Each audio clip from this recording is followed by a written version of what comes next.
الرحمن الرحیم الحمدللہ رب العالمین والصلاة والسلام علی اشرف الانبیاء والمرسلین سیدنا و نبینا ابی القاسم محمد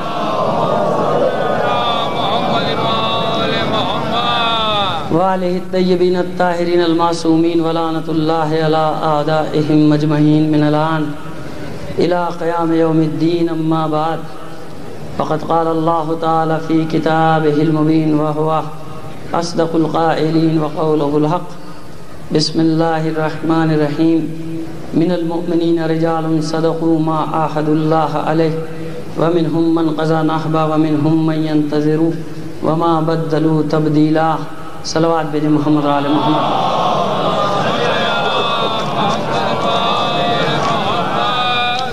آپ سے درخواست ہے شہید ڈاکٹر محمد علی نقوی، شہید سید ندیم حسین، محترمہ بیگم سید ظفر عباس زیدی اور اپنے تمام مرحوم مومنین و مومنات کو شامل کر کے ایک سورہ فاتحہ کی تلاوت فرمائیں۔ میزان محترم کل ایک جوان نے مجھے ایک سوال دیا تھا کہ حضرت امیر مختار کے بارے میں کہ محمد حنفیہ کو انہوں نے امام مہدی بتایا، یعنی امام مختار نے، اور اپنے آپ کو ان کا وزیر پیش کیا اور ثابت بھی کیا، پتہ نہیں کہاں۔ یہ واقعہ انتقام شہیدان کربلا لیتے وقت پیش آیا، آپ اس کے بارے میں کیا کہتے ہیں؟ میں اس میں کیا کہہ سکتا ہوں؟ کل عرض کر چکا ہوں کہ یہ سب پروپیگنڈا ہے، بکواس ہے، جھوٹ ہے۔ نہ انہوں نے کسی کو امام مہدی بتایا، نہ اپنے آپ کو کسی کا وزیر بتایا، یہ سب بنو امیہ کا پروپیگنڈا ہے۔ اور سوالات کے بارے میں عرض کر دوں کہ بہت سارے سوالات ایسے آ جائیں گے کہ جن کا خود بخود اگلی مجلسوں میں جواب آ جائے گا، کیونکہ ابھی تو ہم نے شروع کیا ہے۔ سوالات آپ دیتے جائیے گا، میں جمع کرتا جاؤں گا، آخری مجلس میں ان کے جوابات، تاکہ مجھے بھی آسانی رہے، اس کے بعد پھر مجھے دوسرے دن آنا ہی نہیں ہوگا۔ صلوات بھیج دیجیے محمد علیہ۔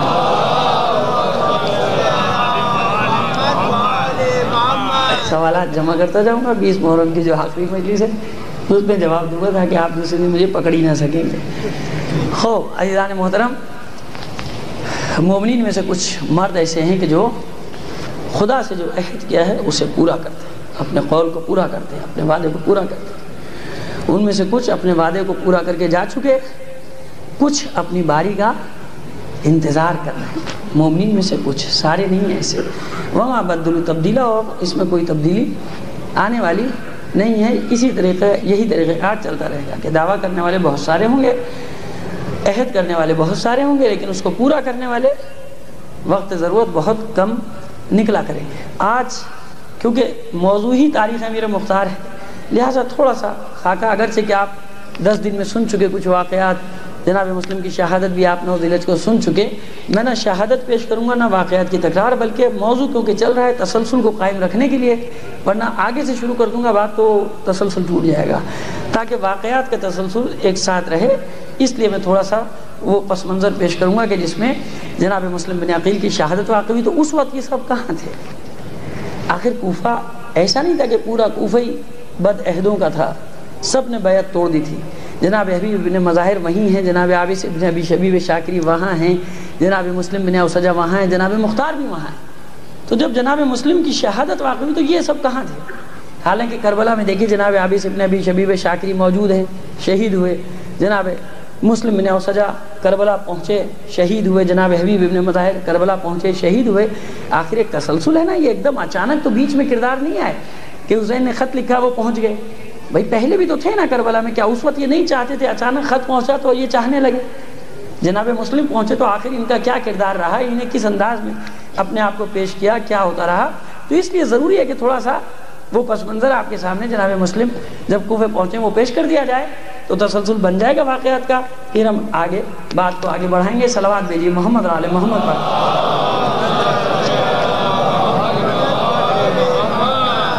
تو عزیزان محترم، جب یہ بیعت کا سوال اٹھا اور جناب سید الشہداء نے مدینہ چھوڑا، مکے پہنچے، مکے میں ابھی ہیں کہ کوفے میں شروع ہو گئے جلسے۔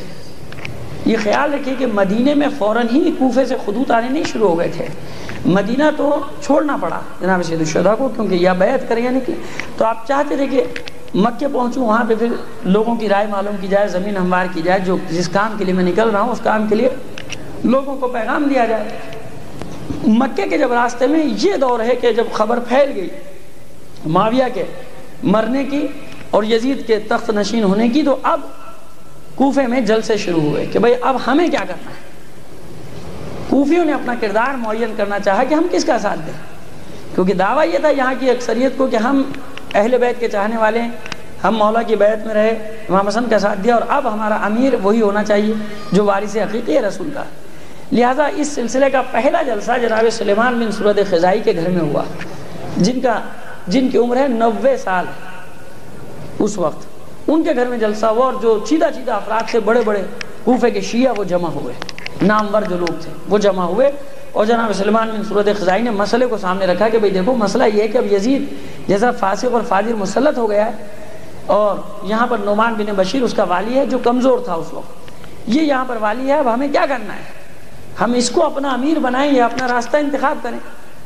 تو لوگوں نے کہا کہ نہیں، ہمارا امیر تو ایک ہی ہے اور وہ فرزند رسول ہے، یعنی حسین ابن علی، ہم تو اسی کے ساتھ رہیں گے، جیسا وہ کہے گا ہم اسی کی بیعت کریں گے، اسی کی سپاہ میں رہیں گے، اسی کا ساتھ دیں گے۔ اور لوگوں نے بڑھ کر جناب سلیمان بن سورد خزائی نے بھی صورتحال کو پیش کیا کہ دیکھو حسین کے سوا کوئی وارث نہیں ہے، اب ہمیں اس کا ساتھ دینا چاہیے۔ لوگوں نے بڑھ کر اپنی جیسے انداز ہوتا ہے نا، لوگوں کا تقریریں کرنی شروع کر دی لوگوں نے کہ ہم ساتھ دیں گے اور اس کے سوا کوئی نہیں، وہی ہمارا امیر ہے، وہی ہمارا قیادت کرنے والا، وہی ہمارا قائد ہے، وہی ہمارا رہبر ہے، اور ہمیں فوراً ان کو خط لکھنا چاہیے، بلکہ آپ ہماری سب کی طرف سے خط لکھ دیں امام کو کہ آپ فوراً یہاں تشریف لے آئیں، پورا کوفہ آپ کے ساتھ ہے، ہم آپ کا ساتھ دیں گے اور اس یزید فاسق کے خلاف قیام کریں گے۔ اب جناب سلیمان 90 سال کی عمر ہے، لوگوں کے مزاج کو سمجھتے ہیں، کوفے کے اتار چڑھاؤ کو دیکھتے رہے ہیں کہ کوفیوں نے مولا کائنات کے زمانے میں، امام حسن کے زمانے میں کس قسم کے کردار کو رکھا ہے، وہ ان کے سامنے ہے، سارے تجربات ہوتے ہیں نا لوگوں کے، جانتے ہیں کہ بھئی یہ اس تجربات کی روشنی میں آگے بڑھتے ہیں۔ کہا کہ دیکھو ابھی زیادہ جذباتی نہ بنو، زیادہ ایک دم سے جذبات میں نہ آ جاؤ، کوئی واقعہ ہو گیا ایک دم سے جذبات میں آ جاتے ہیں نا لوگ، کہا ایک دم سے جذباتی نہ بنو، پہلے غور کرو سنجیدگی سے اس مسئلے پہ، یہ مسئلہ نازک ہے، یہ مسئلہ اتنا آسان نہیں جتنا تم سمجھ رہے، یہ سوچ لو کہ ہم امام کو بلائیں اور امام آ جائے، چل پڑے وہاں سے یہاں پہنچ جائے، اور اس کے بعد تم نے ساتھ چھوڑ دیا تو پھر کیا ہوگا؟ پھر تم نے اگر بیعت توڑ دی تو پھر کیا ہوگا؟ اب جناب یہ کوفے کے لوگ جو تھے بفر گئے، آپ کیسی باتیں کر رہے ہیں؟ ہم اپنے امام کا ساتھ چھوڑیں گے، ہم اپنی بیعت سے پھر جائیں گے، ہم اپنے عہد کو توڑیں گے؟ قسم کھا کے ایک آدمی کھڑا ہو رہا ہے، تلواریں نکال رہا ہے، خدا کی قسم یہ ہو جائے گا، وہ ہو جائے گا، جان قربان کر دیں گے، مال قربان کر دیں گے، یعنی الٹا دباؤ میں لے آئے جناب سلیمان بن سورد خزائی کو کہ تم بوڑھے ہو چکے ہو، تم میں وہ ہمت نہیں رہی، تم میں وہ جذبہ نہیں رہا، ہم میں تو ہے اپنے امام کی نصرت کا۔ جناب سلیمان بن سورد خزائی کہتے کہ نہیں، بات ٹھیک ہے، میں تمہارے جذبات کی قدر کرتا ہوں، احترام کرتا ہوں تمہارے جذبات کا، لیکن ایک مسئلہ جو میرے ذہن میں آ رہا ہے وہ یہ آ رہا ہے کہ اگر امام آ گئے اور تم نے چھوڑ دیا تو پھر کیا ہوگا؟ پھر ہم کہیں منہ دکھانے کے قابل نہیں رہیں گے، زمانے میں جہان میں ہم منہ دکھانے کے قابل نہیں رہیں گے۔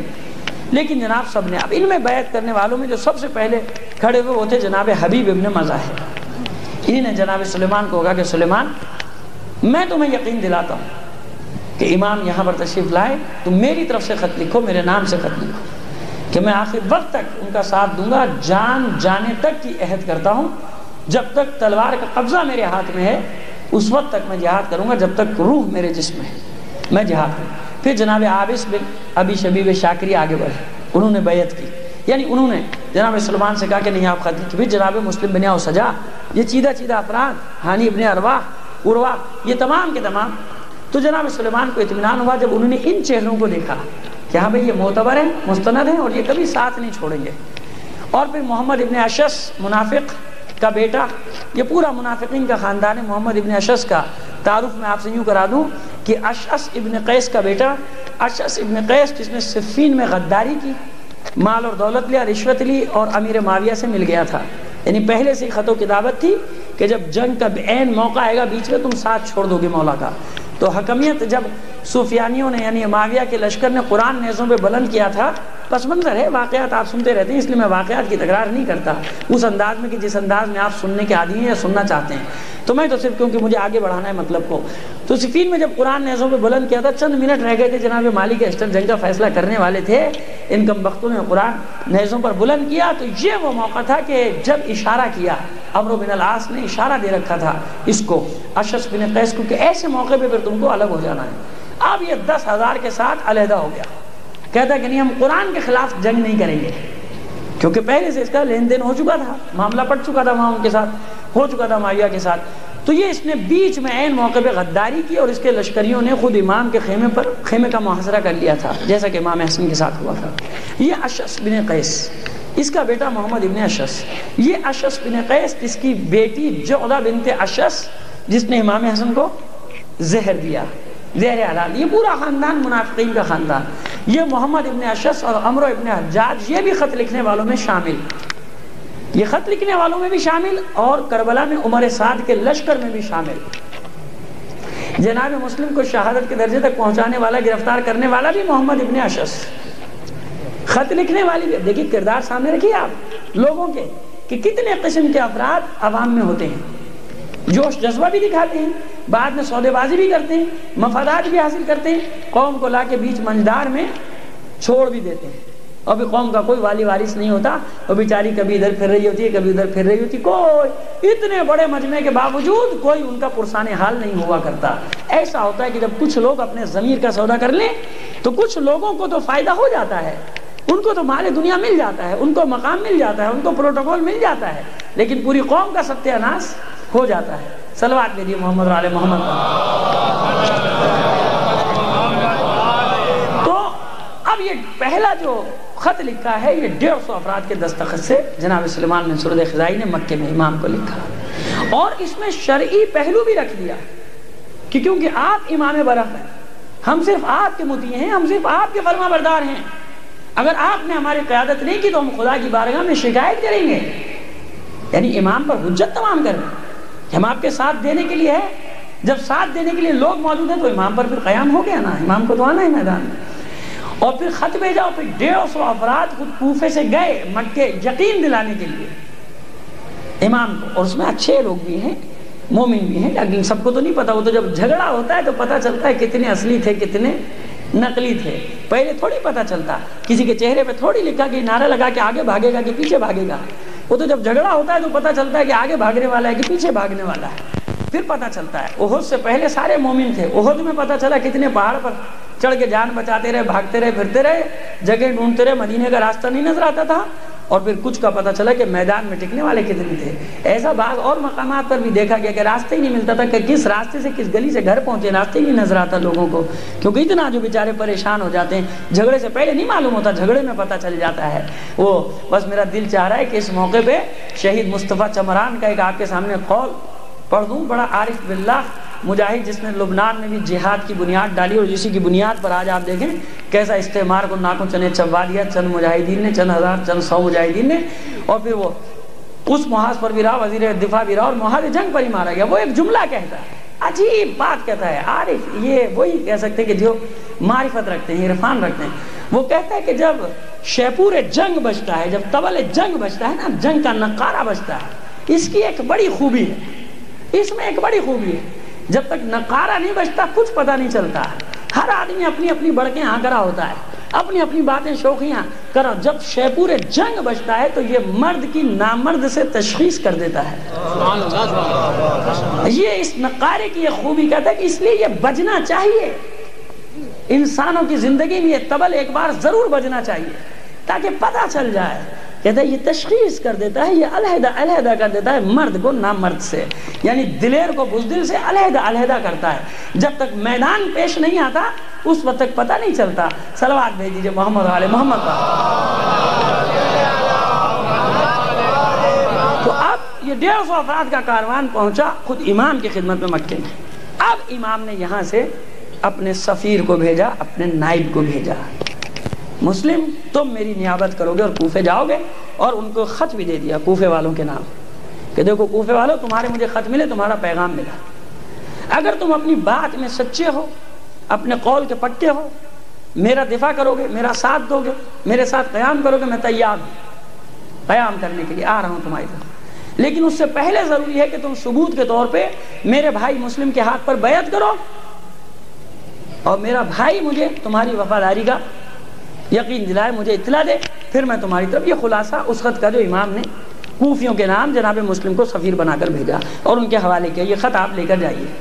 جناب مسلم بن عقیل واپس مدینے آئے، اپنے دونوں بچوں کو، چھوٹے 2 بچے کربلا میں شہید ہوئے تھے یاد رکھیے گا، جو جوان تھے، اور جو چھوٹے بچے جو تھے ابراہیم اور محمد، ان کو ساتھ لیا، سفر کیا وہ سفر کی ایک الگ داستان جو آپ سنتے رہتے ہیں ذی الحج میں.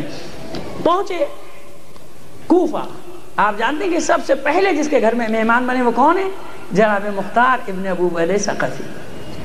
جناب مختار نے کوفے کے باہر آ کے استقبال کیا اور جناب مسلم کو اپنے گھر لے کر گئے, اپنے گھر میں قیام کرایا جناب امیر مختار نے جناب مسلم کو.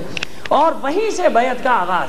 پھر شام کو جلسہ کوفے کی مسجد میں, اور لوگوں نے جناب مسلم کے ہاتھ پر بیعت جو ادھر جو آ رہے 18 سے 20 ہزار لوگوں نے بیعت کر لی, تمام کے تمام امام کے ہاتھ پر بیعت. یہاں پر مسلم بن عمر باہلی یہ خط لکھتا ہے یزید کو. یزید کا جاسوس ہے, جاسوس تو ہر جگہ بیٹھے ہوتے ہیں نا, ہر جگہ وہ خبریں لکھ رہے ہوتے ہیں, کیا کیا, کس نے کیا کیا, کس نے کیا کہا, کس نے کیا نہیں کیا. اور پھر وہاں دیتے کہ دیکھو آج ہم کتنی اچھی خبر لائے, کتنا اچھا. وہ ان کو پھر بیچاروں کو مل جاتا ہے کچھ نہ کچھ, اس کے بعد خیر ان کی بھی روزی اسی بہانے چل رہی ہوتی ہے. تو اب وہ اس نے خط لکھا کہ کیا غضب کر رہا ہے تو, تیرا والی نعمان بن بشیر بہت کمزور ہے, کوئی اس کی نہیں سنتا, اس کی کچھ نہیں چلتی. یہاں پہ مسلم بن عقیل آ گیا ہے اور ہزاروں لوگ اس کی بیعت کر رہے ہیں, اور ایک فتنہ عظیم تیرے خلاف برپا ہونے والا ہے, کسی سخت آدمی کو بھیج. یہاں یزید کو یہ خط ملا, اس نے فوراً بصرے کا یہ حاکم تھا یہ عبید اللہ ابن زیاد, اس کو خط لکھا کہ میرا خط لکھتے ہی فوراً کوفے کی ولایت بھی سنبھال, کوفے پہنچ اور اس سازش کو, اس فتنے کو کچل, اور مسلم بن عقیل اور جو اس کے ساتھ شریک ہے اس کا سر کاٹ کے پہلی فرصت میں میرے پاس روانہ کر دے. ابن زیاد ادھر سے چلا, اس نے خبر لے لی کہ کوفے کے حالات سارے بدل چکے اور سب لوگ مسلم بن عقیل کی بیعت کر چکے. مسلم بن عقیل, اب کوفے میں جو خالص لوگ ہیں وہ مطمئن ہیں, جو خالص شیعہ ہیں وہ مطمئن ہیں. اب انہوں نے یہ کیا کہ وہ دوسرے علاقوں میں چلے گئے. جناب حبیب بن مذاہب, جناب مسلم بن اوسجہ وہیں ہیں, اور دوسرے جو خالص عابس ابن ابی شبیب شاکری, یہ حضرات گاؤں دیہاتوں میں پھیلے کہ اور لشکر کو بڑھایا جائے, کیونکہ اب امام مکے سے چل پڑے, یہ خبر مل گئی, مکے سے چل پڑے, تبلیغات کی جاتے ہیں نا, نمائندے جگہ جگہ جاتے ہیں اور پیغام دیتے ہیں, لوگوں کو جمع کرتے ہیں, اکٹھا کرتے ہیں مدد کے لیے. یہ نکلے. ادھر سے ابن زیاد نے سازش کی اور رات کے وقت اپنے 50 ساتھیوں کے ساتھ کالا امامہ سر پہ باندھا کہ سیاہ امامہ حمائل کی ذات الحنک سے منہ کو چھپایا, اور ایک عجیب شان سے شام کے وقت کوفے میں داخل ہوا. اور اسی کے ایجنٹوں نے اندر ایک خبر چھوڑ دی کہ حسین ابن علی آ رہے ہیں, کوفے پہنچ رہے ہیں, اسی کے ایجنٹوں نے. پر آپ جانتے ہیں کہ تو ایک خبر دینے کی دیر ہے, ایک آپ نے ہوا یہاں پھلجڑی چھوڑی, ابھی دیکھیے ملیر سے پہنچنے سے پہلے میرے وہ خبر پہنچ چکی ہوگی, انچولی پہنچنے سے پہلے خبر پہنچ چکی ہے. ایسی خبریں تو ایسی پھیلتی ہیں کہ جیسے جناب جنگل کی آگ پھیلتی ہے, کوئی اچھی بات نہیں پھیلتی, مگر کوئی ایسی افواہ اڑانی ہو آپ کو, ابھی آپ دیکھیے نتیجہ صبح تک کیا نکلتا ہے پورے کراچی میں. تو یہ جیسی افواہ کوفے میں پھیلی تو جناب پورا کوفہ استقبال کے لیے آگے. رات کی تاریکی لوگ پہچان تو نہیں رہے, اور جناب استقبال کر رہے ہیں, نعرے استقبالیہ نعرے لگا رہے ہیں, بیعت کا اعلان کر رہے ہیں, ایک جلوس کی صورت میں. اب ابن زیاد کو اندازہ ہو گیا کہ یہ سلسلہ کیا ہے. پھر کسی نے, اسی نے شاید مسلم ابن عمر باہلی, یہ کسی سے کہتا ہے کہ یہ جو آیا ہے یہ حسین نہیں ہے, یہ عبید اللہ ابن زیاد یزید کا نیا والی آیا ہے کوفے کا چاک میں. اس کا جو نام سنا اب سٹی گم, لوگوں کی جھسکنا شروع ہوئے, 2-2-4-4 تو ابن زیاد آ گیا یہاں. یہ سیدھا غصے میں دارالامارہ پہنچا اور اس نے کہا اعلان کر, جمع کرو لوگوں کو مسجد میں. اس نے مسجد میں لوگوں کو جمع کیا اور خطبہ دیا. اس نے خطبہ کیا کہ دیکھو شام سے لشکر پہنچ رہا ہے, یہاں پہنچنے والا ہے, اور میں والی بنا, جو سر نہیں اٹھائے گا مجھے اس سے کوئی سروکار نہیں, لیکن جس نے سر اٹھایا, جس نے مسلم کا ساتھ دیا, تو میں اسے نہیں, اس کے خاندان والوں کو غائب کے بدلے حاضر کو پکڑ لوں گا. جیسے یہاں ہوتا ہے نا, بھاگ گیا تو اس کے گھر والوں کو اٹھا کے بند کر دیا. یہ ابن زیاد کے زمانے سے سنت چلی تھی, یہ زیادی سنت ہے کہ بیٹا بھاگ گیا, باپ ماں بہن سب کو اٹھا کے لاک اپ کر دو, خود ہی آ جائے گا بیچارہ رو پیٹ کے. بھائی بھاگ گیا, دوسرے بھائیوں کو نہیں ملتے, بھانجے بھتی جو ملتا ہے اس کو ڈالو, پکڑ کے بند کرو. تو یہ ابن زیاد نے اعلان علی اعلان کہا, جو حاضر کے غائب کے بدلے میں حاضر کو پکڑ کے بند کر دوں گا, سر اڑانے میں دیر نہیں کروں گا, مجھ سے زیادہ صفاق کوئی والی نہیں ہے یزید کا. اب کچھ تھوڑا اس کا بھی اثر ہوا لوگوں پہ. ادھر ابن زیاد کے جیسے آنے کی خبر ملی, جناب امیر مختار سمجھ گئے کہ اب جنگ ہوگی, جنگ کے سوا کوئی چارہ نہیں. تو فوراً جناب مسلم کو اپنے گھر سے منتقل کیا جناب ہانی ابن عروہ کے گھر. یہاں سے وہ واقعات کہ جو مصائب کی نظر ہو جاتے ہیں, تھوڑے سے اور واقعات یعنی پوری تاریخ لوگوں تک پہنچ ہی نہیں پاتی کہ آخر ہوا کیا، مختار تھے کہاں جب جناب مسلم کا حادثہ ہو گیا، یہ سب ہو گیا، کہاں تھے اس وقت؟ قید تو ابھی تک قید تو ہوئی نہیں جناب مختار، تو گئے کہاں؟ کیوں نہیں مدد کی؟ جناب مسلم کا ساتھ کیوں نہیں دیا؟ جناب مسلم کو ہانی ابن عروہ کے گھر چھوڑا اور خود فوراً دیہاتوں کی طرف حوالی یعنی اطراف کوفہ کی طرف نکلے کہ میں لوگوں کو لاؤں 2 دن کے اندر اندر اور پھر ہم جنگ کریں، حملہ کریں۔ ابھی ابن زیاد کو مارنا آسان ہوگا، بعد میں مشکل۔ اور ادھر ابن زیاد آپ جانتے ہیں کہ سفاک ترین اور مکار ترین والی کو بھیجا، یزید نے چھانٹ کے بھیجا کوفہ۔ اس نے وہاں کے بڑے بڑے سرداروں کو پیغام بھیجنا شروع کیا کہ ملنے چاہتا ہوں، کسی کی عیادت کے لیے جا رہا ہے کسی، اور سب کو یہ ڈالا ہوا ہے تاثر کہ بس وہ لشکر ابھی کل یا پرسوں شام سے پہنچنے والا ہے جو ٹیک اوور کرے گا کوفہ کے اوپر، کوفہ پر ٹیک اوور کرے۔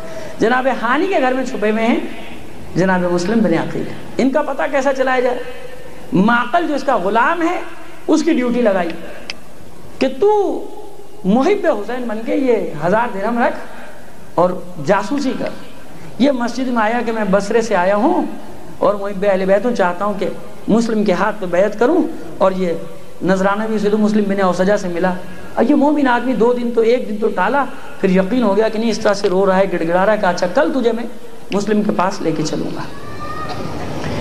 معقل کو دوسرے دن لے کے گئے، اس نے بیعت کی، پتہ چل گیا کہ ہانی ابن عروہ کے گھر یہ بیٹھے ہیں۔ شریک آور حمدانی جو مریض ہیں ان کے گھر پیغام بھیجا ابن زیاد نے کہ میں عیادت کے لیے آنا چاہتا ہوں۔ یہ فوراً جناب مسلم کو پیغام بھیجتے ہیں کہ آج ابن زیاد میرے گھر آ رہے، کام تمام کر دیں، اس کا ختم کر دیں، مسئلہ ختم ہو جائے گا۔ لیکن جناب مسلم یہ کام نہ کر سکے، ان کی غیرت، حمیت اور شجاعت نے یہ گوارا نہ کیا کہ چھپ کر کسی پہ وار کیا جائے، جس پہ شریک ناراض بھی ہو گئے اور کہا کہ آپ نے اتنا اچھا موقع ضائع کر دیا۔ کہا کہ نہیں، میری ہاشمی حمیت نے یہ گوارا نہ کیا کہ میں چھپ کر اس پہ وار کرتا۔ بہرحال قدرت کو بھی کچھ اور منظور ہے، ابن زیاد کو بھی اندازہ ہو گیا، لیکن 3 دن بعد یہ خود ہی بیماری کے سبب سے ہی جاں بحق ہو گیا۔ پھر اس نے ہانی کو پیغام بھیجا کہ تو میرا عزیز بھی ہوتا ہے اور اب تک مجھ سے ملنے نہیں آیا، اگرچہ کہ تو بیمار تھا لیکن اب میں نے سنا ہے کہ تو صحت مند ہو گیا۔ جناب ہانی کو لے کر جاتے ہیں ان کے کچھ ملنے ملانے والے، جس میں اسامہ بھی شامل ہے، ضمانت دیتا ہے کہ میں زندگی کی ضمانت دیتا ہوں، تو ابن زیاد کے پاس چلو، پھر تیرا قوم قبیلہ اتنا بڑا ہے، تیرے ساتھ کوئی ظلم نہیں ہوگا، تیرے ساتھ کوئی ظلم نہیں ہوگا۔ تو اب یہ پہنچے، جناب ہانی اپنے گھر سے نکلے، ابن زیاد کے دربار میں پہنچتے ہی اندازہ ہو گیا کہ حالات سنگین ہیں، حالات خراب ہیں۔ ابن زیاد نے سوال کیا کہ اتنے دن ہو گئے مجھے آئے ہوئے، تم نے خبر نہیں دی؟ کہا کہ مریض تھا اس لیے ملنے نہیں آ سکا۔ کہا اب تو صحت مند ہو؟ کہا کہ مسلم کی کیا خبر ہے، مسلم کہاں ہے؟ ہانی کہتے کہ مجھے نہیں معلوم مسلم کہاں ہے۔ کہا میں نے تو سنا ہے کہ وہ تیرے گھر میں پناہ لیے ہوئے ہیں، تمہارے گھر میں چھپا ہوا ہے۔ ہانی کہتے ہیں کہ تیری خبر غلط ہے، مسلم میرے گھر میں نہیں پوشیدہ۔ فوراً معقل غلام کو سامنے لایا۔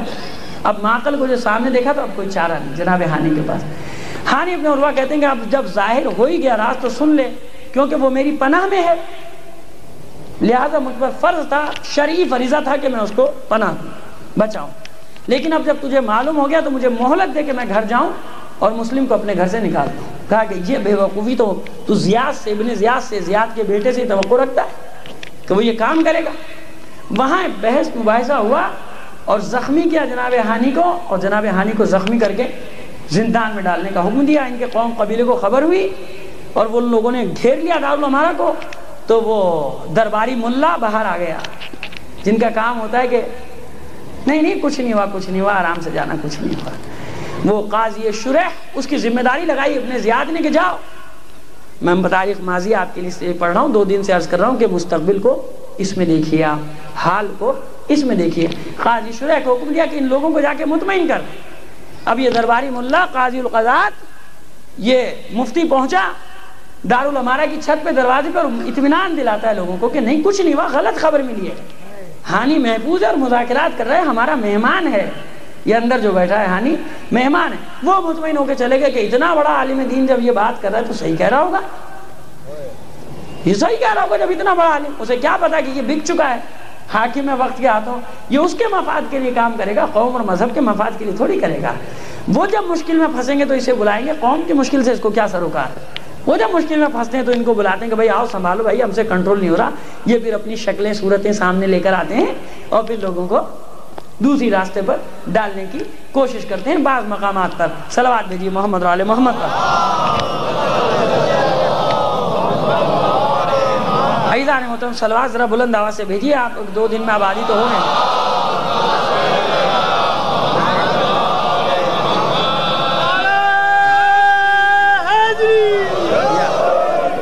جناب مسلم کو یہ خبر ملی، انہیں جانتے تھے، بصیرت رکھتے تھے، امام نے نائب بنا کر بھیجا تھا، جانتے تھے کہ اگر یہ موقع ہاتھ سے نکل گیا بس پھر حالات تبدیل ہو جائیں گے۔ ابھی کچھ یہ چند ہزار لوگ میری بیعت میں فوراً خروج کا حکم دیا کہ دارالعمارہ کو گھیر لو، حملہ کرو، ہانی کو چھڑاؤ اور ابن زیاد کا خاتمہ کرو۔ 10,000 لوگ جناب مسلم کے ساتھ آئے، 10,000 کا لشکر، اور ابن زیاد کے ساتھ کتنے؟ 50۔ تاریخ کا ستم دیکھیے، آپ فکر کا ستم دیکھیے۔ ابن زیاد کے ساتھ ابھی ہیں 50 حامی، اور جناب مسلم کے پاس ہے 10,000 کا لشکر۔ اس 10,000 کے لشکر نے گھراؤ کر لیا دارالعمارہ کا، حملہ کرنے کا حکم دیا، جنگ بھی شروع ہو گئی، کچھ سپاہی مارے بھی گئے ابن زیاد کے۔ اب یہ ہوا کہ اس نے اپنے آپ کو محصور کر لیا دارالعمارہ میں۔ ابن زیاد نے گھبرا گیا جب اس کو خبر ملی کہ 10,000 کے ساتھ مسلم نے گھراؤ کر لیا محاصرہ، ایک ہی نعرہ ہے کہ ہانی کو ہمارے حوالے کرو، ہانی کو ہمارے حوالے کرو۔ اب ابن زیاد نے اپنے گرگوں کو چھوڑا اس 10,000 کے بیچ میں۔ انہی نے کیا کیا؟ جہاں جہاں کمزور حصہ دیکھتے تھے، فکری طور پہ کمزور، عقیدتی طور پہ کمزور، یہ وہ محاذ ہوتا ہے کہ جہاں سب سے پہلے حملہ کارگر ہوتا ہے۔ اگر کوئی عقیدتی طور پہ کمزور ہے، فکری طور پہ کمزور ہے، اس جگہ پر حملہ کیا جائے گا، بیٹھ جائے گی دیوار، وہاں سے گر جائے گی دیوار۔ لہٰذا اس شگاف کو تلاش کرو، شگاف ڈالو، اس شگاف کو بڑا کرو۔ وہ لوگ داخل ہوئے اور انہوں نے لوگوں کو سمجھانا شروع کیا، کیا غضب کرتے ہو تم، کس جھگڑے میں پڑ گئے؟ بابا دیکھو شام سے لشکر آ رہا ہے اتنا بڑا، تم پر چڑھائی کر دے گا، تم جاؤ گھر، انتظار کرو، دیکھو کیا ہوتا ہے، جو جیتے گا اس کے ساتھ ہو جانا، اور پھر انتظار کرو امام حسین یہاں پہنچ جائیں، ہم بھی تمہارے ساتھ ہیں۔ ارے جب امام پہنچ جائے گا تو ہم بھی تمہارا ساتھ دیں گے۔ رہبر پہنچ جائے، قائد پہنچ جائے، امام آ جائے، وہ بھی لشکر لا رہا ہے، یہ بھی لشکر لا رہے ہیں، ابھی جلد بازی مت کرو، جلد بازی سے کام نہ لو، حالات کو دیکھو۔ اگر امام کے لشکر سے پہلے شام کا لشکر پہنچ گیا تو امام تم پر ناراض ہو جائیں گے۔ یعنی اس قسم کے مسائل جو میں آپ کو یعنی اپنے بچوں کو، جوانوں کو سمجھانے کی کوشش کر رہا ہوں کہ یہ سارے عناصر جو تھے عوامل، یہ داخل ہوئے مومنین کے لشکر میں۔ اور اب کیا ہوا جناب؟ ہاں کچھ لوگوں نے کہا بات تو صحیح ہے، اب چیبی گوئیاں شروع ہو گئی نا، جب ایک پھلجڑی چھوڑ دی کسی نے، اب اختلاف تو شروع ہو گیا نا گفتگو میں، کوئی کچھ کہہ رہا ہے، کوئی کچھ کہہ رہا ہے، کوئی کچھ کہہ رہا ہے۔ اب 20 30 الگ الگ ہونا شروع ہوئے، 20 30، ارے ہاں بھائی دیکھو شام تک کیا ہوتا ہے، کل تک انتظار کرو، امام بھی پہنچ جائے، وہ بھی پہنچ جائے، پھر ہم تو ہیں ہی ساتھ۔ یہ جب ایک کو دیکھا ایک ہو گیا تو دوسرے قبیلے والے نے کہا بھائی تم جاؤ، تم کیوں خواہ ہمیں، دیکھو یہ بنی تیم والے چلے گئے، تم تائی والے رہ جاؤ گے، بنی تائی کیا ہوگا تمہارا حشر؟ ہاں بھائی ہمیں بھی جانا چاہیے، ہم کیوں دشمنی لیں؟ لہٰذا اب یہ تھوڑے تھوڑے کر کے جناب مسلم سب کو کہہ رہے ہیں کیا کر رہے ہو، لیکن لوگ آہستہ آہستہ چھٹنا شروع ہوئے، یہاں تک کہ بس چند لوگ جناب مسلم کے ساتھ رہ گئے، کوئی بھی تنہا مسلم۔ نماز پڑھی تو نماز کے بعد تو گھر کے دروازے بھی بند ہو گئے کہ ایسا نہ ہو، کیونکہ اب مسلم کی تلاش، ابن زیاد کامیاب ہو گیا سازش میں، سازش کی، ایسی سازش کی کہ ایک وقت تو وہ محاصرے میں تھا، اور جب اس نے انتقام لیا تو پوری قوم کو محاصرے میں کر دیا۔ عزیزو اگر بالکل مستقبل ماضی قریب میں نظر ڈالو گے تو تمہیں نظر آ جائے گا، دیکھ لو تھوڑی سی کہیں جھلک نظر آتی ہے ایسی کہ ایک وقت وہ ظالم اور صفاق محاصرے میں تھا، پھر اس نے دیکھا کہ نہیں یہ ایسے نہیں باز آئیں گے، ان کی صفوں میں درار ڈال دو، جب ان کی صفوں میں درار ڈال دی جائے گی تو ان کی طاقت ختم، یہ خود بکھر جائیں گے، پھر یہ ہمارے محتاج ہو جائیں گے، ابھی ہم ان کے محتاج ہیں، ابھی یہ جو کہتے ہیں مان لو، بعد میں پھر ہم ان کو نپٹ لیں گے، جب ان میں دراریں ڈال دیں گے تو پھر ہم جو چاہیں گے وہ سلوک اس قوم کے ساتھ کریں گے۔ صلوات بھیج دیجیے محمد وعلی محمد کا۔ پانی عزیزو بس مختصر کر رہا ہوں، میں چاہتا تھا کہ یہ بہت تفصیلی واقعات جو میں نے بہت مختصر کر کے آپ کے سامنے پیش کر دیے، ایک بار اور صلوات بھیج دیں۔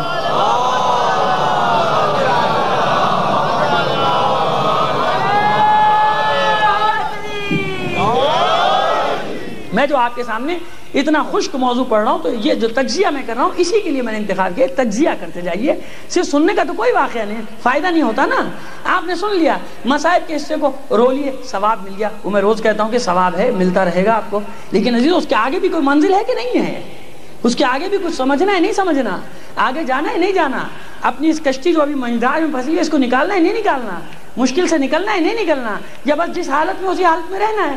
تو یہ یقین رکھو کہ اس حالت میں نہیں رہو گے بلکہ اس سے پست حالت میں ہوتے چلے جاؤ گے. یاد رکھنا اگر آگے بڑھنے کی کوشش نہیں کی تو اور پیچھے ہوتے چلے جاؤ گے, گرتے چلے جاؤ گے, رسوائی مقدر بنتی چلی جائے گی ہمارا. تو اب جناب مسلم اب پناہ ڈھونڈ رہے, پناہ ملی ایک گھر میں, اسی کا بیٹا مخبر, مومنہ توعہ جو ہے وہ مومنہ اور پسر توعہ مخبر, اور وہاں ابن زیاد کے یہ ہو رہا ہے کہ ڈھونڈو کہاں ہے مسلم, اب اس کو ڈھونڈو جس نے یہ کام کیا تھا کہ اس کا پتہ صاف کیا جائے. یہ بہت بولتا تھا, اس نے ہمارے خلاف بڑی سازش کی. اب یہ اس کو ایسا کر دیا اس بیچارے کو کہ اب کوئی اس کا ساتھ دینے والا بھی نہ رہا, یہ اکیلا رہ گیا. یہ جو خدا کے دین کا پرچار کر رہا ہے, یہ جو امام کی نصرت کرنے کے لیے نکلا ہے, جو امام کا نائب ہے, آپ دیکھیں جب مکاریاں سامنے آئیں تو وہ تنے تنہا, کوئی اس کا ساتھ نہیں دے رہا, سب ڈر کے گھروں میں. اب مخبری ہوئی, یہی محمد ابن اشعث جس کا میں نے تعارف کرا دیا شروع میں, خط لکھنے والا ہے, اسی کی سربراہی میں 300 جیالوں کو بھیجا جا رہا ہے کہ جاؤ اور مسلم کو پکڑ کے لاؤ. تو آ کے گھر سے خوشی خوشی جا رہا ہے, محمد ابن اشعث کے انعام ملے گا مجھے, انعام و اکرام مسلم کی گرفتاری پر ہے. محاصرہ ہوا اور جناب مسلم کو جیسی خبر ملی, یعنی اطلاعی گھوڑوں کی ٹاپوں کی آوازیں, بس کھانا تناول فرماتے, چھوڑ دیا کھانا, اپنی زرہ اپنے ہتھیار. مومنہ کہتی ہے کہ میں آپ کے نکلنے کا کوئی بندوبست کروں, کہا کہ نہیں اب ہٹ جا. اور اس کے بعد مسکراتے ہیں, کہتے ہیں کہ اے نفس, اپنے آپ کو خطاب کر کے کہتے ہیں اے نفس اب موت کے لیے تیار ہو جا. کہا مومنہ اب تو دروازہ کھول دے. دروازہ کھلا اور یہ علی کا شعر ٹوٹ پڑا ان کے اوپر جا کے, اس طرح سے ٹوٹ پڑا کہ ان کو بھاگتے بری. پھر پیغام بھیجا لاؤ. جنگ کو بھی مختصر کیے دیتا ہوں, چلیے آپ سنتے رہتے ہیں. خلاصہ یہ ہوا کہ زخموں سے چور, یہ عقیل کا بیٹا علی کا لال زخموں سے چور سازش کے ذریعے سے گرفتار کر لیا گیا. گرفتار کرنے کے بعد سر قلم کر دیا گیا اور لاش کو بازاروں میں کھینچا گیا اور سر یزید کے پاس بھیجا گیا اور لاش کو الٹا حکم دیا کہ الٹا لٹکا دو. اور یہی سلوک جناب ہانی ابن عروہ کے ساتھ کر دیا گیا. اب عزیزو میں نے عرض کیا کہ 2-4 جو شیعہ تھے وہ کوفے سے باہر, جو یعنی مخلص, جن کے نام جو کربلا میں جنہوں نے اپنے آپ کو پہنچایا بعد میں, مسلم بن اوسجا. کیوں کہ یہ اپنے آپ کو معاف نہ کر سکے, کیونکہ انہیں یہ یقین نہ تھا کہ ہم باہر نکلیں گے اور کوفی اس طرح سے بے وفائی کریں گے, اس طرح چھوڑ دیں گے. اب جناب مختار کی سنیں, جناب مختار کو یہ خبر ملی کہ کوفے کے حالات بدل رہے ہیں, جلدی پہنچو مسلم کی نصرت کے لیے. اور جناب امیر مختار تیزی سے کوفے کی طرف روانہ ہوئے اور دعا کرتے جاتے ہیں, پروردگار مجھے کسی طرح کوفے تک اس حالت میں پہنچ جاؤں کہ مسلم مجھے صحیح و سالم مل جائے. راستے میں خبر ملی کہ جناب مسلم نے خروج کا اعلان کر دیا اور دارالامارہ کا محاصرہ ہے, اور تیز چلنا شروع کیا. اپنے ساتھ سے کہا جلدی پہنچو, مسلم نے خروج کا اعلان کر دیا, ہمیں پہنچنا ہے. اور آگے بڑے خبر ملی کہ کوفہ پلٹ چکا ہے اور مسلم کی تلاش جاری ہے, مسلم چھپا ہوا ہے کہیں, اپنے آپ کو چھپایا ہوا ہے. اب جو سنا تو زار و قطار ہونے لگے اور لوگوں سے کہتے ہیں کہ دیکھو یہ کوفیوں نے کیا کر دیا, میں تو حفاظت میں چھوڑ کر آیا تھا ہانی کی. معلوم ہوا کہ ہانی کو بھی گرفتار کر لیا گیا. جب کوفے کے بالکل نزدیک پہنچے تو اب ایک بنی اسد کے فرد نے خبر دی جو اشعار پڑھ رہا تھا موت کے. جناب مختار کہتے ہیں تو یہ اشعار کیوں پڑھ رہا ہے؟ کہا کہ آج ایک نفس محترم کو, آج ایک باتقوا شخص کو, آج ایک دلیر کو, خاندان نبوت کے ایک فرد کو بے دردی سے قتل کر دیا گیا, اس کا سر جدا کر دیا گیا, اس کی لاش کو کوفے کے بازاروں میں پھیلایا گیا اور اب الٹا اس کو دارالامارہ کے باب کوفہ پر اس لاش کو لٹکا دیا گیا. یہ سنا تو کہتا ہے کہ سمجھ تو گئے مختار, رو کر کہتے ہیں کہ بس اس کا نام بتا دے مجھے. کہا کہ عقیل کا بیٹا مسلم, حسین کا نائب مسلم, جس کے ساتھ یہ سلوک کر دیا گیا. بس جناب مختار نے سر و سینہ پیٹنا شروع کیا. جو لوگ مدد کے لیے آئے تھے کہا کہ تمہارا شکریہ, لیکن اب ہم جس کی نصرت کے لیے جانا چاہتے تھے اب وہاں کچھ نہیں, مسلم شہید کر دیا گیا, اب تم سب جاؤ. اور مایوسی کے عالم میں جب کوفے میں داخل ہوئے تو عمر ابن حارث سیاہ جھنڈا نصب ہے, خیمے بلند ہیں اور نقاروں پہ چوٹ کر پڑ رہی ہے, اور اعلان کیا جا رہا ہے کہ جو اس جھنڈے تلے آ جائے گا اس کو پناہ مل جائے گی. یہاں سے جناب امیر مختار کا کردار شروع ہوتا ہے وہ تاریخ کہ جناب امیر مختار کچھ دیر رکے کہ کوفے کے اندر جاؤں یا نہ جاؤں. پھر کچھ سوچا, کہا کہ مصلحت یہی ہے کہ میں اس کی پناہ میں آ جاؤں, پناہ میں چلا جاؤں, مجھے کچھ مہلت مل جائے, میں شیعوں کو جمع کروں, چاہنے والوں کو جمع کروں اور پھر کچھ راہ کچھ سبیل نکالوں. فوراً اس کا اعلان سنا اور جا کے اس کے جھنڈے کے نیچے کھڑے ہو گئے.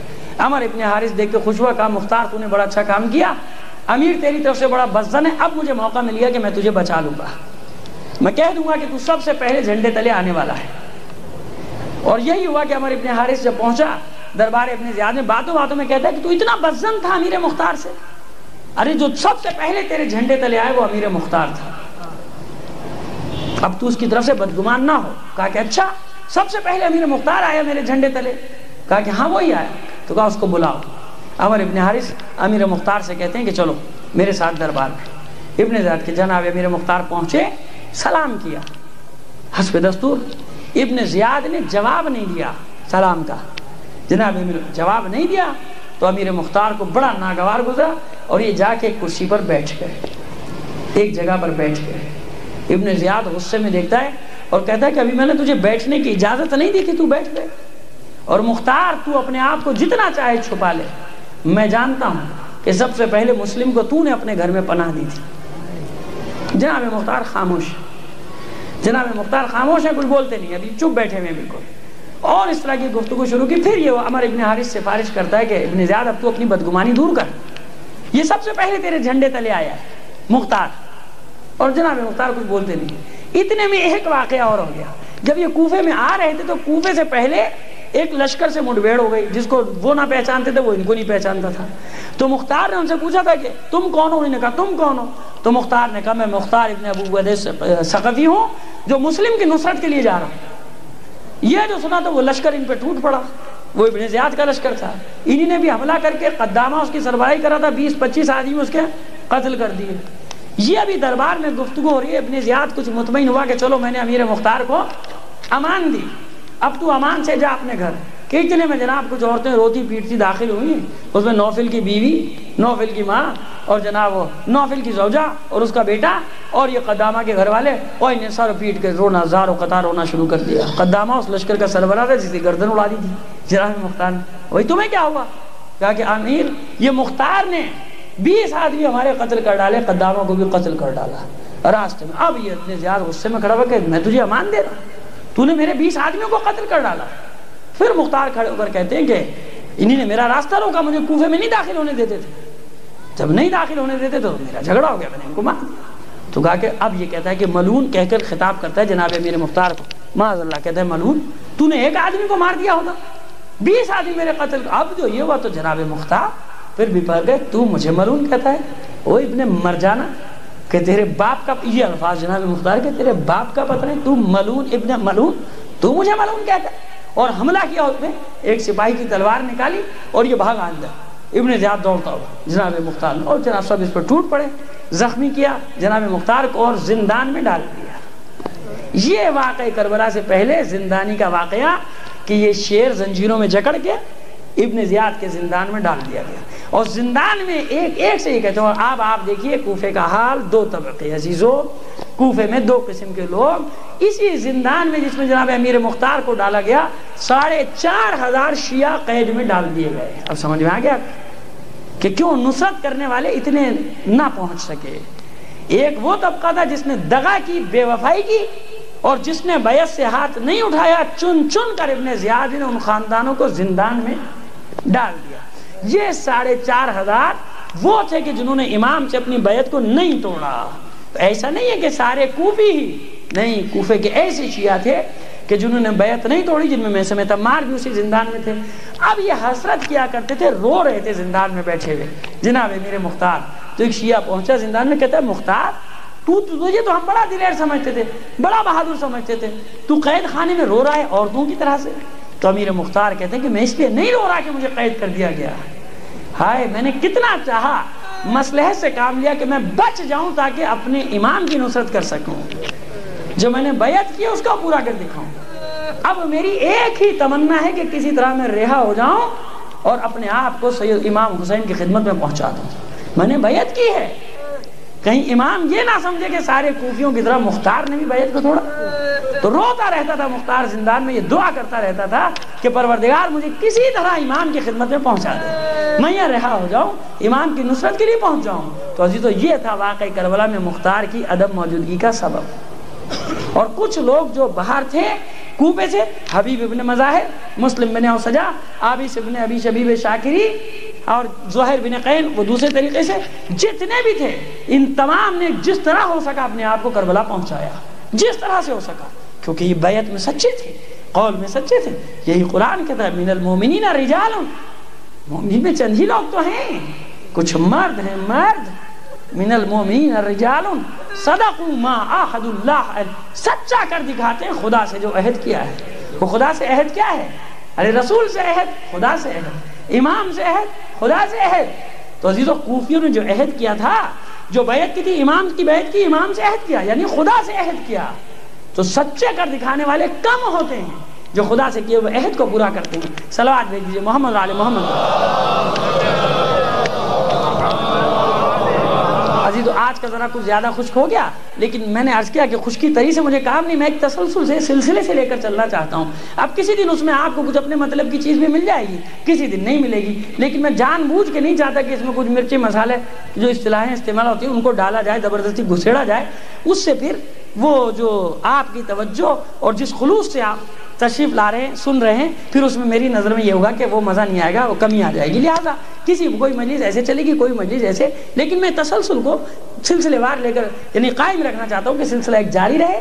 اور یہ جو بچے اتنے شوق سے سن رہے ہیں، مجھے ان کو دیکھ کے اور خوشی ہو رہی ہے کہ ان کو ذہن میں تاریخ بیٹھتی رہے، کیونکہ کربلا کو ہم نے محدود کر دیا کہاں تک؟ مصائب تک. یہ ہماری سب سے بڑی بد نصیبی اور بدقسمتی. اتنا بڑا انقلاب کائنات میں، نہ اس سے بڑا انقلاب آیا نہ آ سکے گا. اس کو آپ نے 5 منٹ دے دیے، 10 منٹ دے دیے، اور 50 منٹ آپ لوگوں کو خوش کرنے میں مشغول ہیں. یہ عزیزو ناانصافی ہے مقصد حسین کے ساتھ اور کربلا کے ساتھ. پورا کربلا کا واقعہ اس طرح ہونا چاہیے ہمارے سامنے، تجزیہ بالکل ایسے ہونا چاہیے جیسے آج کا واقعہ کوئی ہوتا ہے تو آپ اس کے پس و پیش سے، پورے منظر ماضی سے، پس منظر سے آگاہ ہوتے ہیں. یہ واقعہ کربلا ہماری میراث ہے، حسین نے ورثہ دیا ہم کو اتنا بڑا انقلاب. تو جب تک ہم اس کا تجزیہ صحیح طور پہ نہیں کر پائیں گے، ہم اپنے راستے کو معین نہیں کر سکتے، اپنے کردار کو معین نہیں کر سکتے کہ آج کے دور میں ہم کہاں فٹ ہوتے ہیں، ہمارا کردار کیا ہے، ہمیں کیا فریضہ انجام دینا چاہیے. صلوات بھیجیں محمد و آل محمد پر.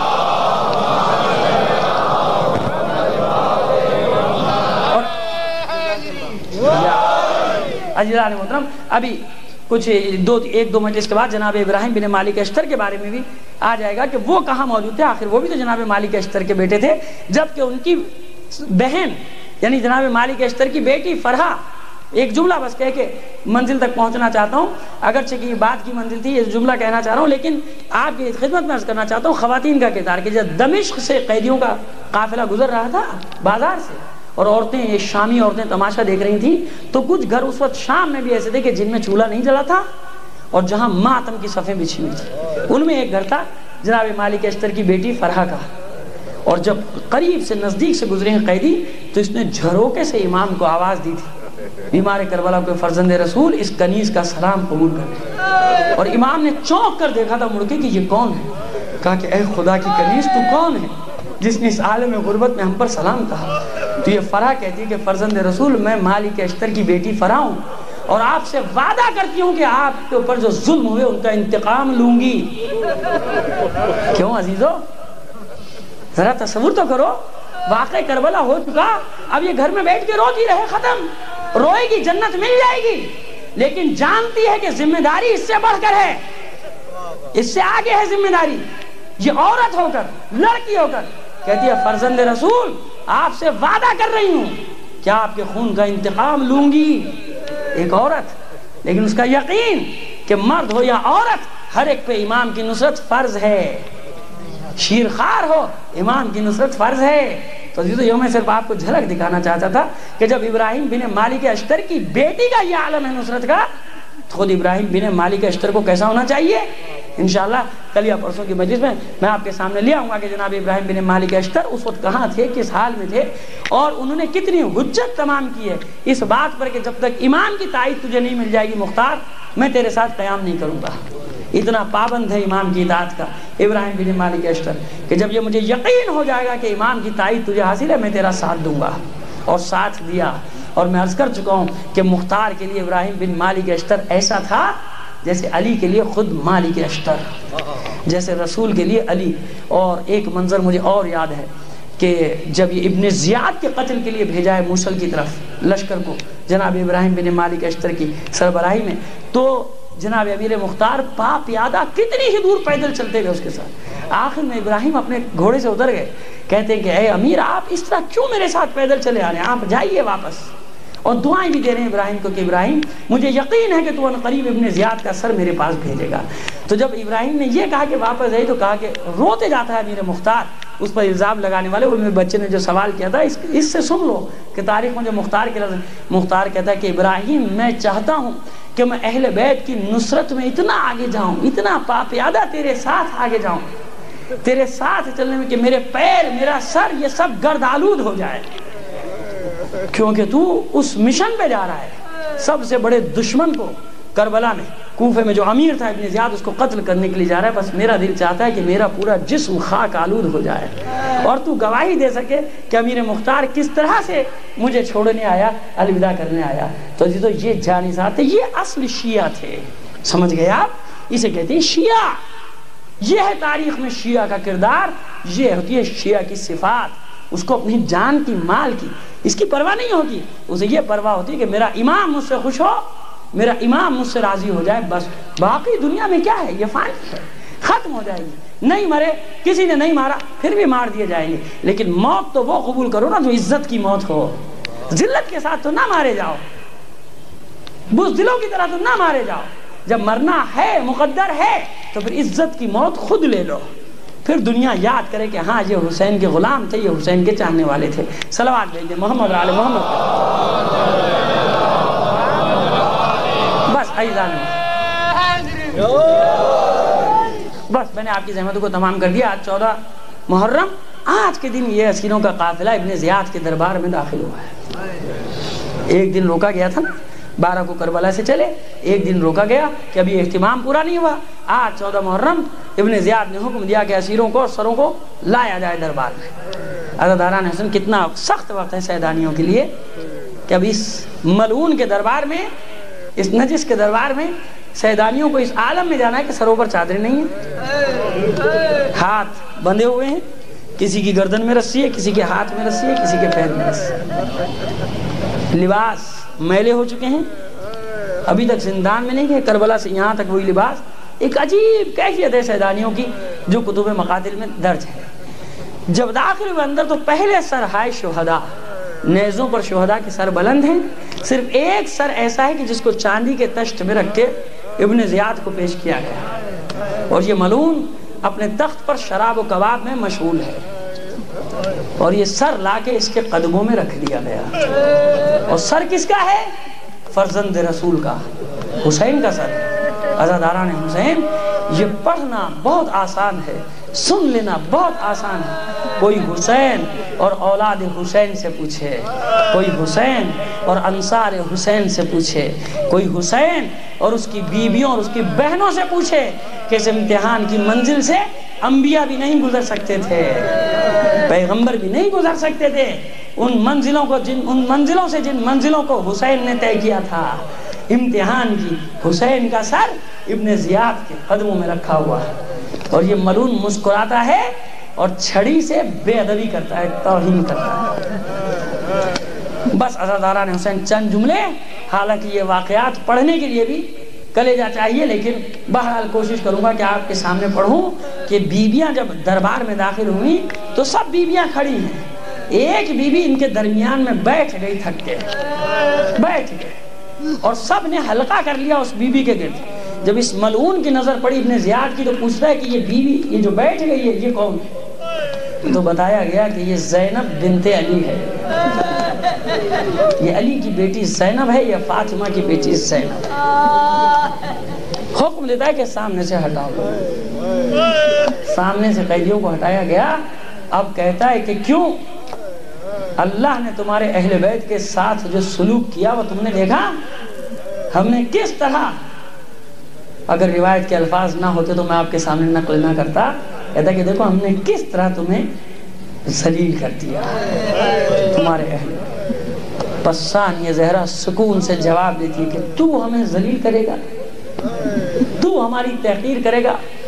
خدا نے جو ہمیں شرف بخشا ہے، خدا نے جو ہمیں عصمت و طہارت کی منزل عطا کی ہے، خدا نے ہمیں نبوت کا شرف بخشا، ہمارے گھر میں قرآن کو نازل کیا، ہمیں اہل بیت رسول کا درجہ دیا، ہماری تحقیر تو کرنے کا دعویٰ کرتا ہے، اپنے انجام سے بے خبر، تجھے یہی نہیں پتا کہ عزت کیا ہوتی ہے اور ذلت کیا ہوتی ہے۔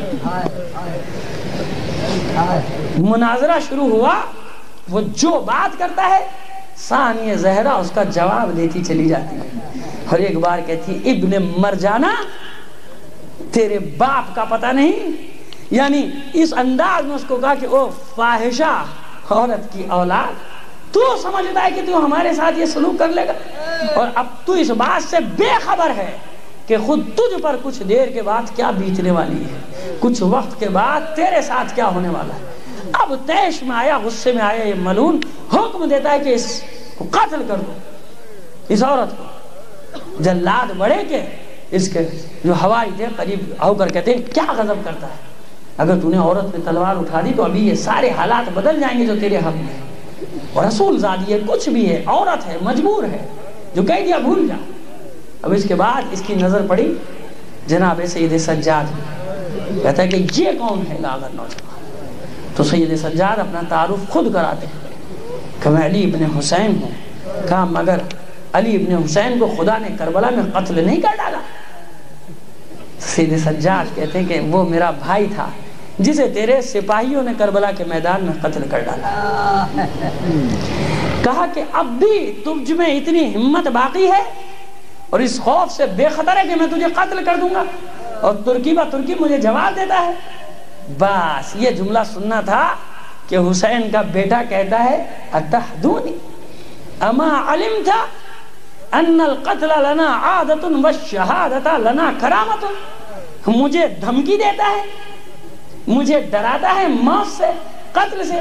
کیا اب بھی تجھے یہ معلوم نہیں ہوا کہ قتل ہو جانا ہماری عادت اور شہادت ہمارے لیے کرامت ہے؟ تجھے اب بھی نہیں معلوم ہوا؟ یعنی کربلا کی طرف اشارہ کر کے سیدھے سجاد کہتے ہیں تجھے اب بھی نہیں معلوم ہوا کہ قتل ہو جانا ہماری عادت اور شہادت ہمارے لیے کرامت ہے؟ غصے میں پاگل ہو کے حکم دیتا ہے کہ قتل کر دو اس نوجوان کو۔ بس یہ حکم ہوا، ثانیہ زہرا سامنے آ گئی، خبردار کسی کی مجال ہے میرے بیٹے کو قتل کر دے۔ میرے بھتیجے تک پہنچنے کے لیے پہلے زینب کی لاش سے گزرنا پڑے گا، پھر لوگ آڑے آ جاتے ہیں کہ ایک بیمار ہے لاغر، چھوڑ اس کو اس کے حال کے اوپر۔ بس اب تیسرا وار کرتا ہے، پھر مسکراتا ہے، کچھ یاد آتا ہے ابن زیاد کو، کہتا ہے کہ جاؤ ذرا امیر مختار کو تو زندان سے لاؤ، جاؤ ذرا امیر مختار کو تو زندان سے لاؤ۔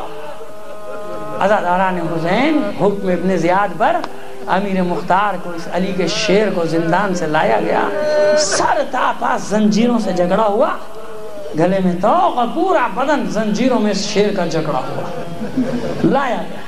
ابن زیاد کہتا ہے کہ دیکھ یہ کس کا سر ہے؟ مختار پہچانتا ہے؟ مختار یہ تیرے مولا ابو تراب کے بیٹے حسین کا سر ہے جو میرے قدموں میں۔ امیر مختار اطمینان سے، سکون سے ایک بات کہتا ہے، کہتا ہے ابن زیاد 1000 بار قتل ہو جانے کی تکلیف سے زیادہ تکلیف مجھے اس وقت اپنے مولا کا سر دیکھنے سے ہوئی۔ میں 1000 بار قتل کیا جاؤں وہ تکلیف مجھے گوارا ہے جتنی تکلیف مجھے ابھی اپنے مولا کا سر دیکھنے سے ہوئی ہے۔ ابن زیاد اطمینان رکھ، ان قریب تو اپنے انجام کو پہنچے گا۔ ابھی مختار کی نظر قیدیوں پہ نہیں پڑی، سیدانیوں پہ نہیں پڑی۔ ابن زیاد کہتا ہے مختار ذرا اپنے دائیں طرف تو دیکھ۔ اب جو مختار نے نظر پھرائی بس عزاداران حسین، اب مختار بے قابو ہوا اور انہی زنجیروں سے اس نے اپنے آپ کو پیٹنا شروع کر دیا اور چاہتا ہے حملہ کرے، اور بس فریاد بلند کرتا ہے کہ اے رسول زادیوں، سیدانیوں، اس غلام کو معاف کر دینا کہ میں نے نظر اٹھانے کی جرات کر دی تمہاری طرف۔ عزاداروں دیکھا نا سیدانیاں کس عالم میں ہیں۔ اور بس اس کے بعد کہتا ہے کہ سیدانیوں، یہ غلام تم سے وعدہ کر رہا ہے کہ کہ ایک ایک ظالم کو اس کے انجام تک پہنچائے گا۔ او ابن زیاد ملعون، یہ تو نے مجھے کس منزل پر لا کے کھڑا کر دیا؟ کاش امیر مختار پیدا ہوتے وقت مر گیا ہوتا، لیکن اس نے یہ منظر دربار میں نہ دیکھا ہوتا۔ اپنی طاقت جمع کی مختار نے اور دوڑ لگائی عمر ابن زیاد کی طرف کہ ابن زیاد پر حملہ کر دے، لیکن عزاداران حسین ایک زنجیروں کا وزن، دوسری طرف تمام سپاہی دربار کے ٹوٹ پڑے ابن زیاد پر، اور اس زخمی شیر کو کھینچتے ہوئے لے جا رہے ہیں، اور یہ اسی انداز میں فریاد بلند کرتا جاتا ہے، اور ایک آیت اس کی زبان پر جاری ہے، وَسَيَعْلَمُ الَّذِينَ ظَلَمُوا أَيَّا مُنْقَلِبٍ يَنْقَلِبُونَ أَلَا لَعْنَةُ اللَّهِ عَلَى الْقَوْمِ الظَّالِمِينَ۔